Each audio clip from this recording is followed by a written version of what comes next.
Welcome back, folks, to another episode of the Firewood Doctor. Today I'm going to be talking about the one saw that changed my firewood career last year, or firewood ventures as you would say.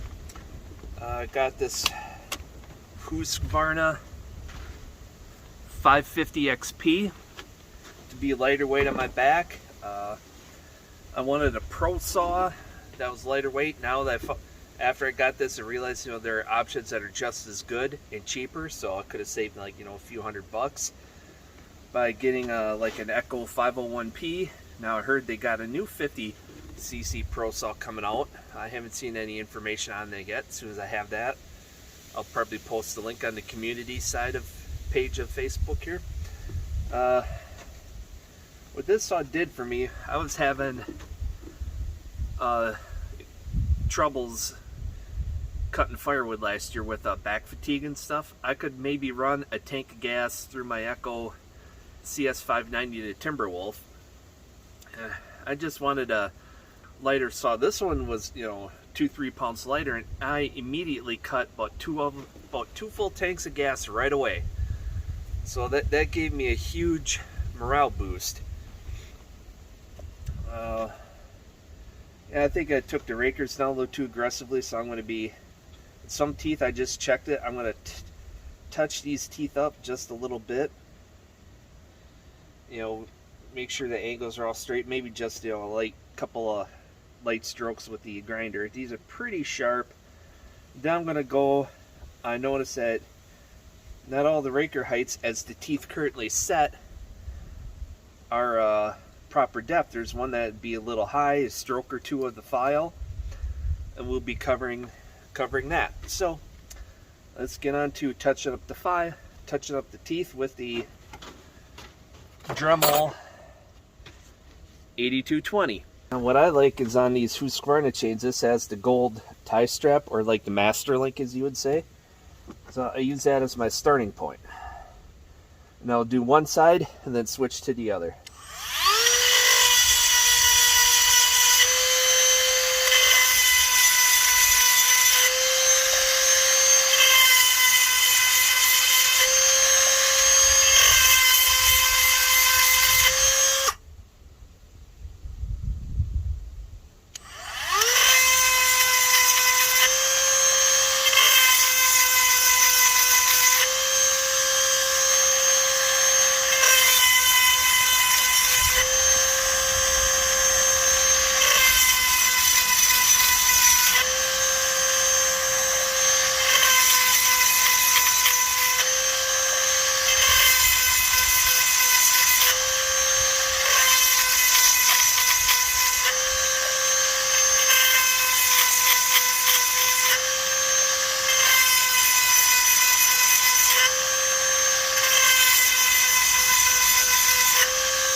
Now for the other side, I have to do this a lot of positions. I'm used to filing it a certain way. There's a tie strap.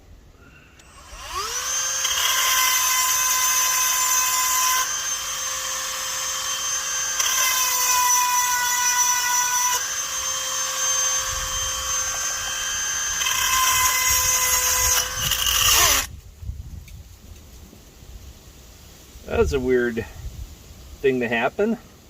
Those pieces came off on me.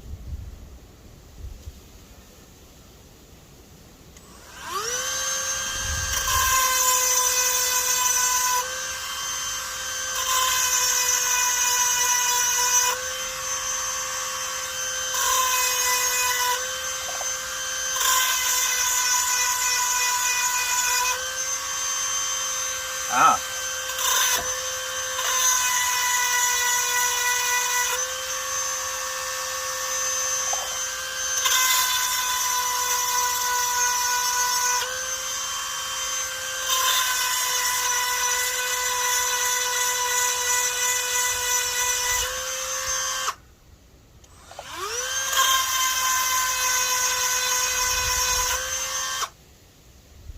Yeah, this tooth was really screwed up.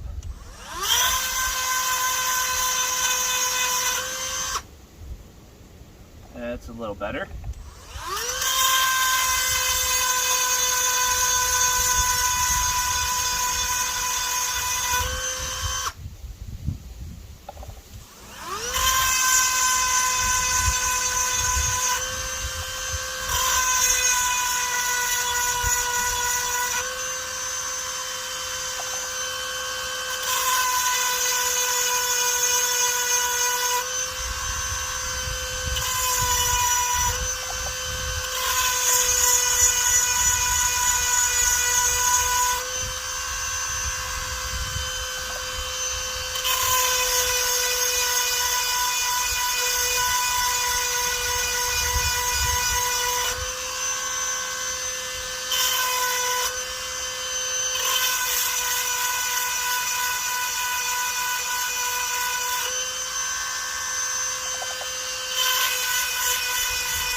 Okay, I'm going to bring you in here, see if the camera could focus on why I was taking so much off on some of these teeth. Now you see that angle mark? That's not necessarily a wear indicator. That's supposed to be, to the best of my knowledge, the angle that the tooth should be grounded. So I was correcting this one. I got a little too much this way, so I'm going to have to correct that on the next time I go through. So some of these are a lot shorter than they should be because I screwed it up and then I went through to correct the tooth angle. So that took off a lot of the length of the tooth, so I may have screwed up this chain. I know it's going to have a shorter life than usual. Now I'm going to go through and touch up the depth. So I'm going to go one by one just to check.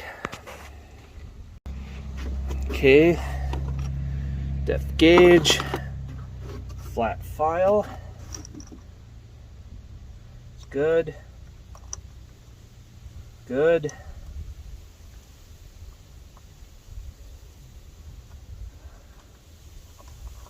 Most of these are going to pass.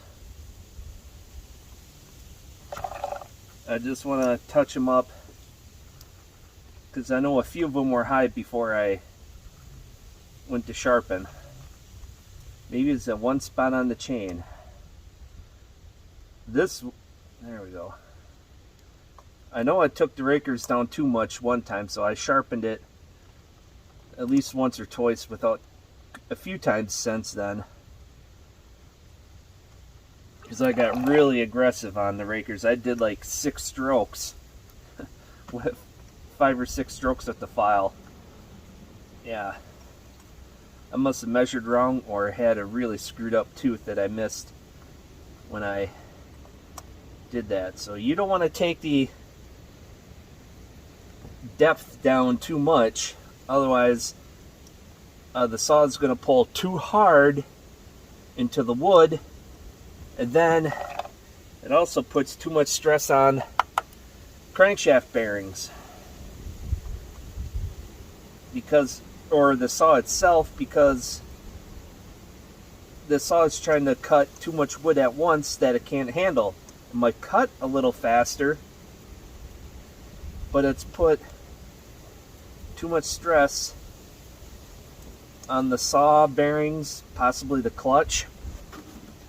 Because the clutch is the first thing to feel after the chain. The clutch is the next thing to feel resistance, because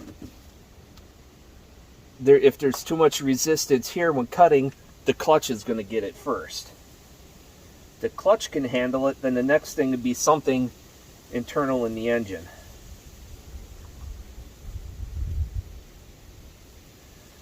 So I'm just going through the whole chain to check on this.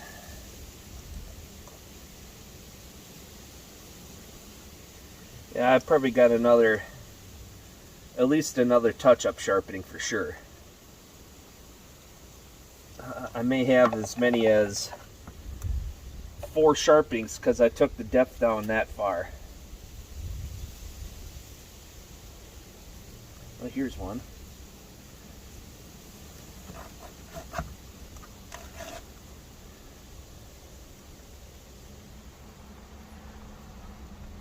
Now it's good I did 2 relatively light strokes.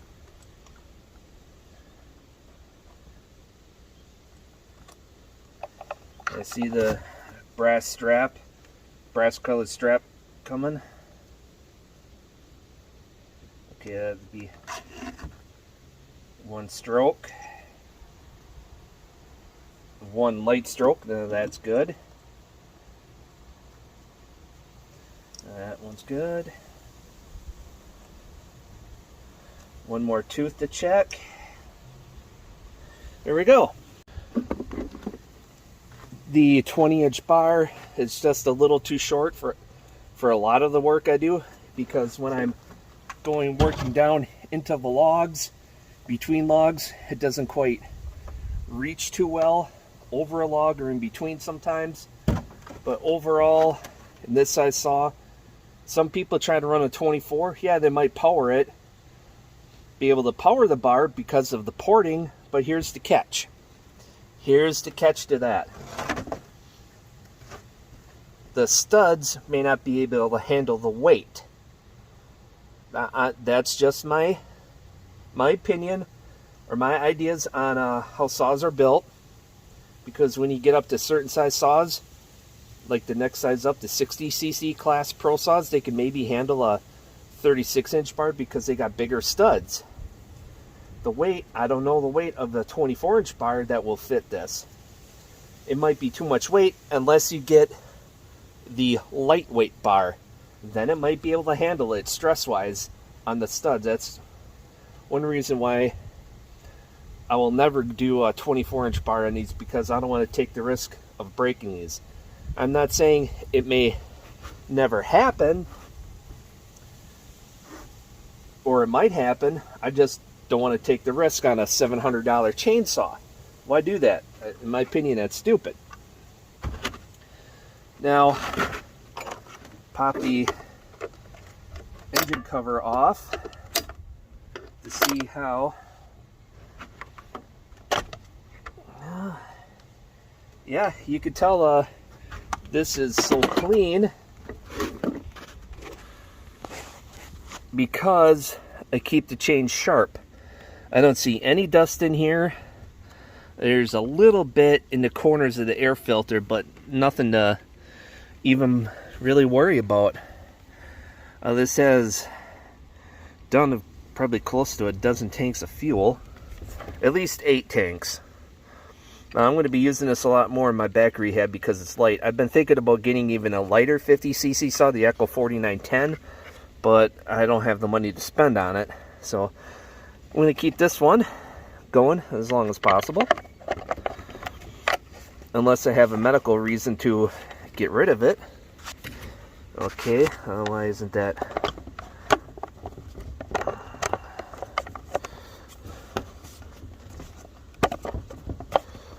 Okay, let me set this down here for a second. Okay. And there we go. Now it's seated right. Trying to do that one-handed is not very fun. Yeah, that's everything I know about the 550 XP, other than the 545 or whatever, the little bit lesser version of this, the 545 XP.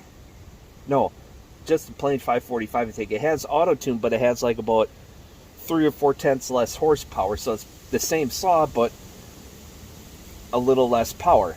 It might be lacking some other features. The dealer has one. I did not look at it all that close. I know the power ratings, so take a look behind.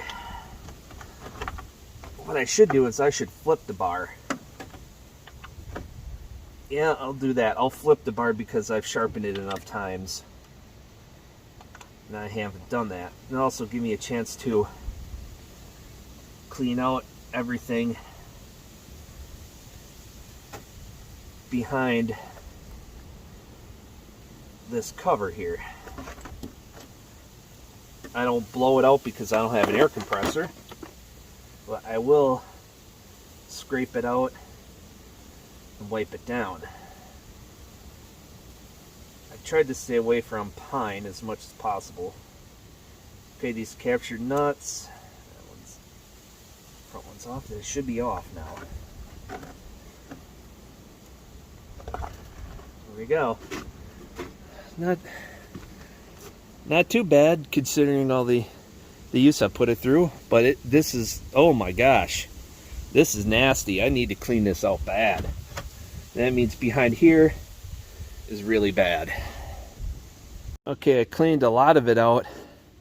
I used the chuck tool from my Dremel to clean out between the clutch brake band and the body itself, and I can actually see stuff now. Before, I thought, oh, it's tight against the side cover. No, there was that much garbage in there. And what this really needs is a parts washer in a shop. I can't believe I haven't taken it off and cleaned it in that long length of time. My gosh, this one's bad. So I'm not going to put this back on until after I soak it in dishwashing detergent for a while, and then I'll dry it off. I'll do that after this video. Let's see here. Should be able to take the chain off. Well, let's get the bar off.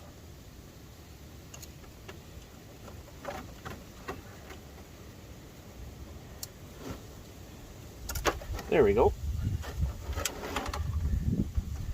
Chain is now off. That is set to the side. Whew. That's almost as bad. Alright. Okay, well, that's not as bad as I thought it looked. A lot of goo.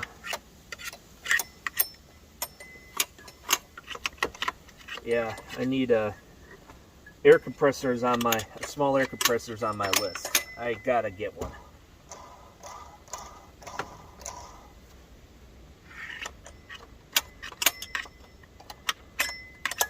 I'm gonna go get some paper towel to clean that up.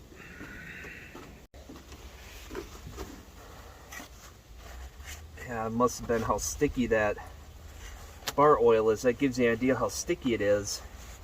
It'll literally cover everything.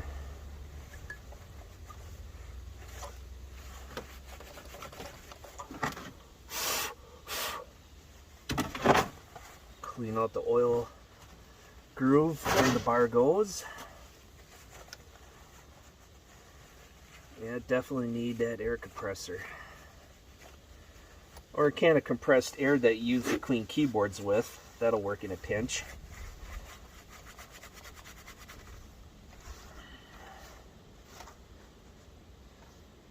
Okay, the chain, the inside cover. I don't know what. If someone knows what these grooves are for, let me know what these grooves here are for.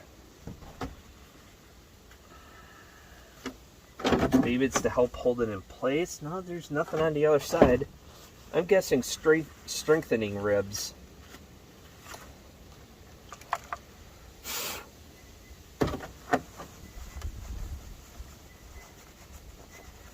Get this behind there really good. Wow, I can see plastic. I can see the plastic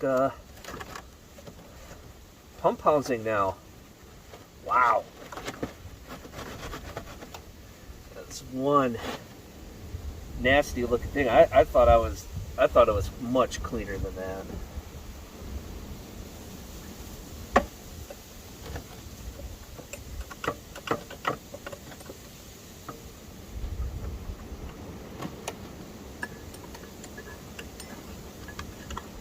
Shame on me for having a dirty saw like this. You can see the garbage that came out from there.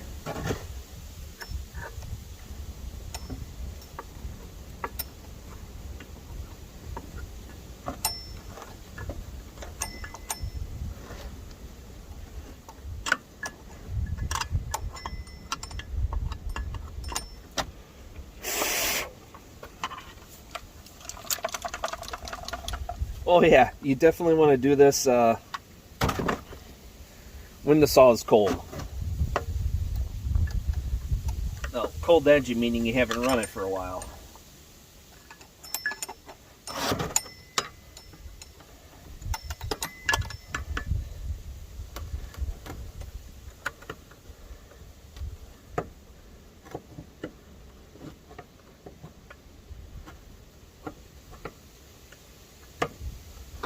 And the only way to really get at it better is with a air gun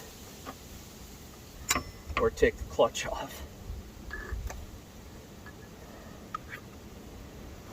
All right.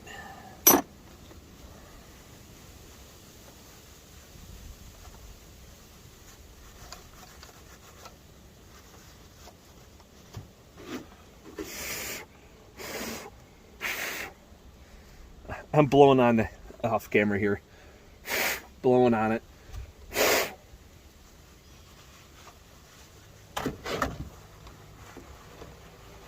Okay, compressed air is definitely going to get at that better. And it would definitely clean that better. Now to wipe the bar off. And of course the dirt I naturally shoved it into the oil holes. Now I gotta pluck that clean. I got something in here that can do that. Oh, here's a tiny drill bit. The Dremel kit.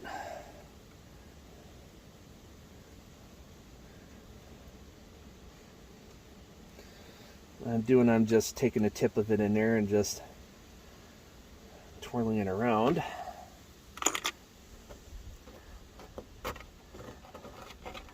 This already froze to the table because I had it in my hands and it was warm and melted.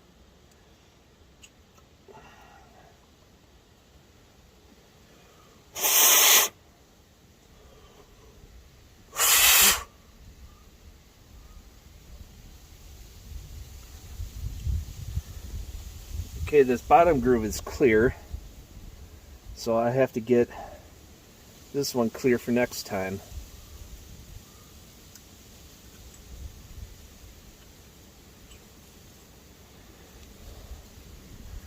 Alright, get that drill bit again.